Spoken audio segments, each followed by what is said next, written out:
This channel does not promote any violent, harmful, or illegal activities. All content provided by this channel is meant for an educational purpose only. Top quality और consistent performance के लिए सिर्फ silver pump नाम याद रखना। বাংলাদেশের পর এবার পাকিস্তান। দুদেশেই সংখ্যালঘু নির্যাতনের ছবিটা যেন বড্ড এক।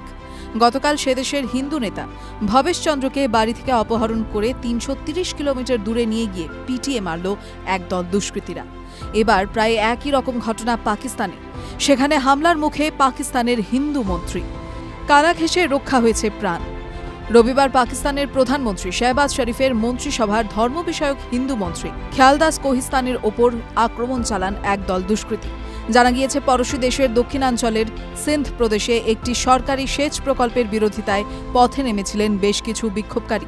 সেখানেই আন্দোলনের মাঝে হিন্দু মন্ত্রীর ওপর আক্রমণ চালায় দুষ্কৃতীরা। বরাবরই সংখ্যালঘু নির্যাতনের ঘটনায় মুখ পুড়ে থাকে পাকিস্তানের। এবার সেই আবহেই খোদ প্রধানমন্ত্রীর মন্ত্রিসভার হিন্দু মন্ত্রীর ওপর আক্রমণে আন্তর্জাতিক স্তরে নতুন করে প্রশ্নের মুখে পাক সরকার। অবশ্য গোটা ঘটনার বিরোধিতা করেছেন পাক প্রধানমন্ত্রী এবং দ্রুত দুষ্কৃতীদের বিরুদ্ধে তদন্ত শুরু করারও নির্দেশ দিয়েছেন তিনি। এদিন শেহবাজ শরীফ বলেন, একজন জনপ্রতিনিধির ওপর আক্রমণ একেবারেই মেনে নেওয়ার মতো নয়। এই ঘটনায় জড়িত ব্যক্তিদের দৃষ্টান্তমূলক সাজা দেওয়া হবে।